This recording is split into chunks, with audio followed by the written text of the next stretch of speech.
आप देख रहे हैं हुंकार मीडिया गुरुग्राम। मैं ज्योतिपाल। कामगार सम्मेलन में भूपेंद्र हुड्डा बीजेपी पर जमकर बरसे। गुरुग्राम में आज कामगार अधिकार सम्मेलन का आयोजन किया गया, जिसमें हरियाणा के पूर्व मुख्यमंत्री भूपेंद्र हुड्डा मुख्य अतिथि के तौर पर पहुंचे।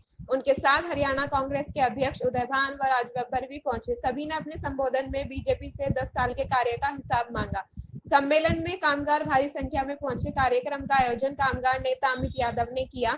भूपेंद्र हुड्डा बीजेपी पर जमकर बरसे। हुड्डा ने कहा, जब मैंने 2024 में सरकार छोड़ी थी, उस समय हरियाणा खेलों से लेकर रोजगार के मामले में नंबर 1 होता था। हुड्डा ने कहा, आज बेरोजगारी में हरियाणा नंबर 1 बन चुका है। युवा नशे की तरफ भाग रहे हैं। उन्होंने कहा कि इजराइल युद्ध में लेबर का काम करने के लिए भेजा जा रहा है। चुनाव में जनता हिसाब मांगेगी, देना पड़ेगा। हुड्डा ने कहा, कांग्रेस जनहित का मैनिफेस्टो लेकर आएगी। गरीबी को 100 गज के प्लॉट और 2 कमरे भी बनाकर देगी।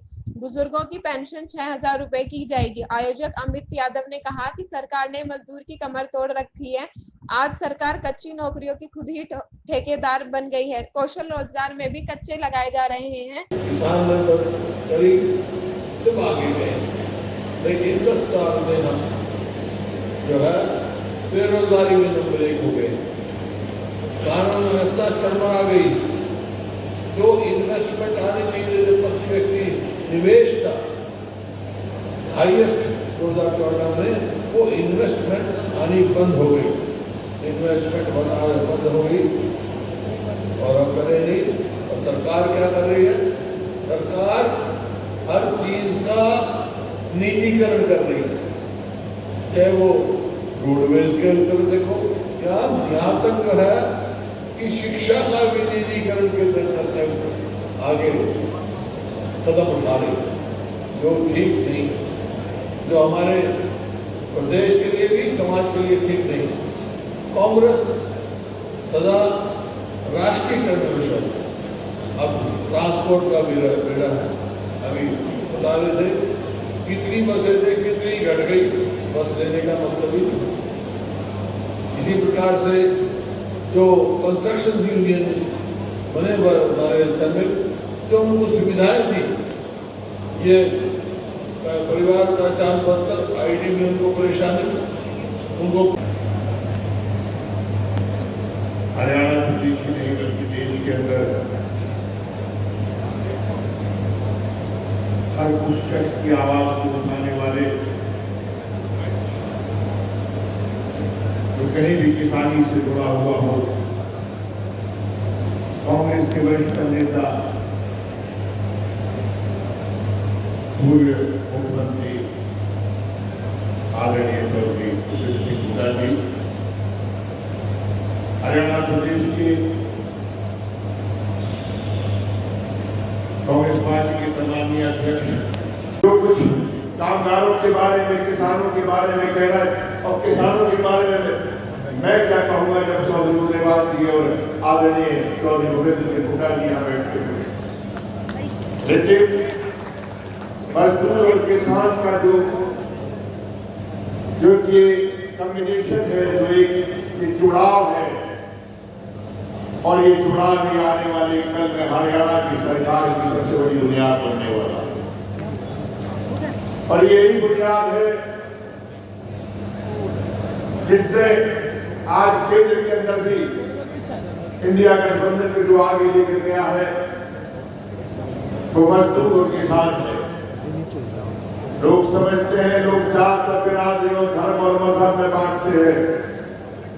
जब मजदूर और किसान की बात करते हैं, दूसरी का प्रतिनिधि करने वाले, साथीगण यूनियनों का प्रतिनिधि करने वाले हमारे साथी यहाँ पर आए थे।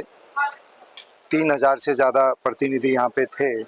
और पिछले लंबे अरसे से हमारा मैनिफेस्टो जो पार्टी का बन रहा था, उसमें भी कांग्रेस पार्टी का, उसमें तमाम ट्रेड यूनियनों के माध्यम से जो हमारी पिछले 10 वर्षों से ज़्यादा जो हमारी मांगे हैं और जो हमारा संघर्ष है, उन मुद्दों को हमने मैनिफेस्टो कमेटी में भी रखा था।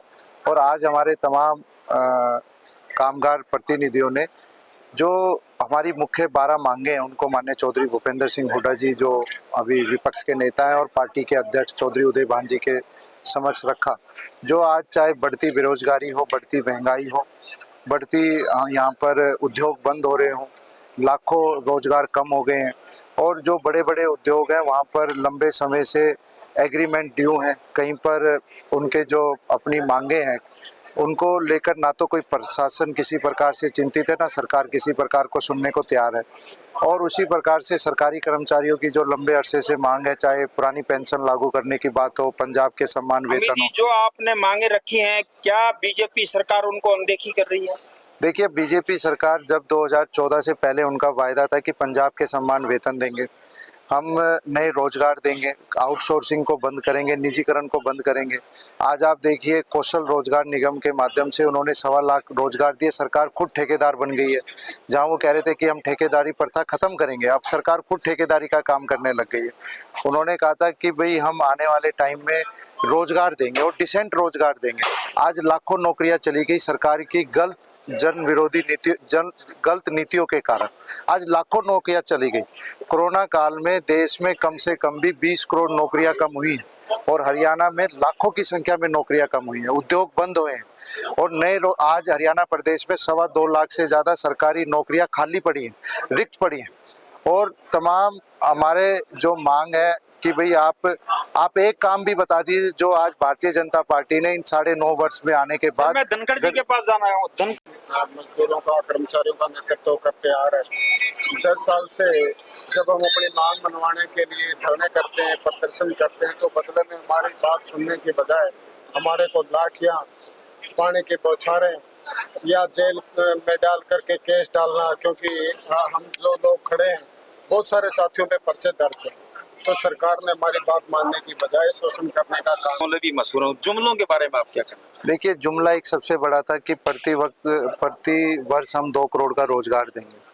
जब देश के नौजवानों ने पूछा कि उन रोजगारों का क्या रहा, तमाम देश की ट्रेड यूनियनों ने पूछा, देश की राजनीतिक पार्टियों ने पूछा, तो देश के गृह मंत्री अमित शाह जी कहते हैं कि आज के टाइम में पकोड़े तलना भी एक रोजगार है। आप सबको अच्छी तरह याद होगा।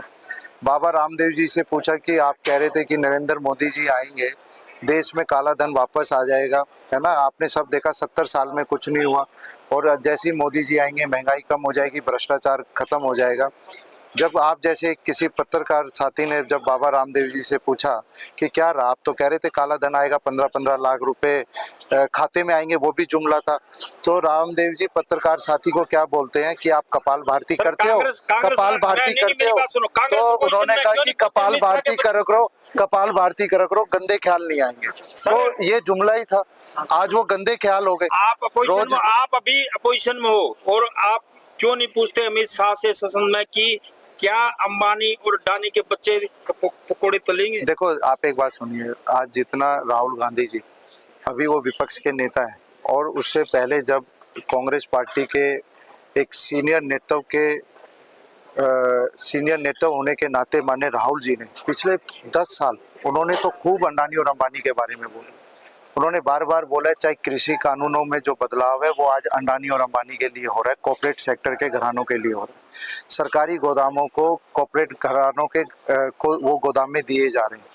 उसके बाद जितना अडानी के जो जितने कारनामे थे, उन्होंने पूरी मजबूती के साथ अंबानी और अडानी के कारनामे पूरे देश में हमेशा उठाते रहे। तो ऐसा नहीं है, कांग्रेस पार्टी तो अपनी ओर से पूरा प्रयास कर रही है।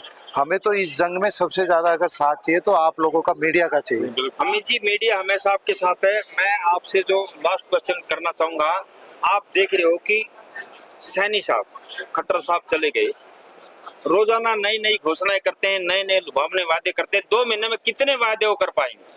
देखिए, घोषणा करने से और वायदे करने से, जो इन्होंने आज से 2014 में जो वायदे करे वो तो आज तक पूरा नहीं कर पाए। आज जब चुनावी माहौल में है और कभी भी चुनाव घोषित हो सकते हैं 10 महीने के अंदर अंदर, तो वो घोषणाएं कैसे पूरी होंगी? जो घोषणाएं आज से 2014, आप सुनिए, इन्होंने आज गुड़गांव है, आप उसकी हालत ले लीजिए, चाहे साफ सफाई का मुद्दा हो, जनता हिसाब लेगी, ये चाहे तो बिजली का मुद्दा हो, चाहे आप आज सुरक्षा का मुद्दा हो, चाहे यहाँ पे गुड़गांव की इंफ्रास्ट्रक्चर का मुद्दा हो, चाहे यहाँ पे गुड़गांव जो आज पूरे देश और विश्व में नाम है, आज वहाँ पर कोई नया उद्योग नहीं आया, बंद होते जा रहे हैं। तो ये लोग क्या, आपको आज जब 40 दिन चुनाव के नहीं बचे, ये लोग क्या कर पाएंगे जब 9.5 साल में ये देश को, प्रदेश को किस तरफ लेकर चले? हमारे सीएम साहब से बात हुई थी, बोलता मैं एशिया का नंबर 1 शहर बनाऊंगा। आप देख सकते हैं अभी 2 दिन पहले यहाँ पे 25 मिनट वर्षा हुई नहीं और कई घंटों का जाम लग गया। अभी तक सड़कों पर पानी भरा हुआ है। 20 मिनट की बरसात में 2-2 फुट का पानी भर जाता है। सीवर की आप देखते हैं कैसे बैक मारने लग रहा है। और पोश एरिया में इतनी बुरी हालत है आज लोगों की यहाँ पर गुड़गांव में। हमारे साथ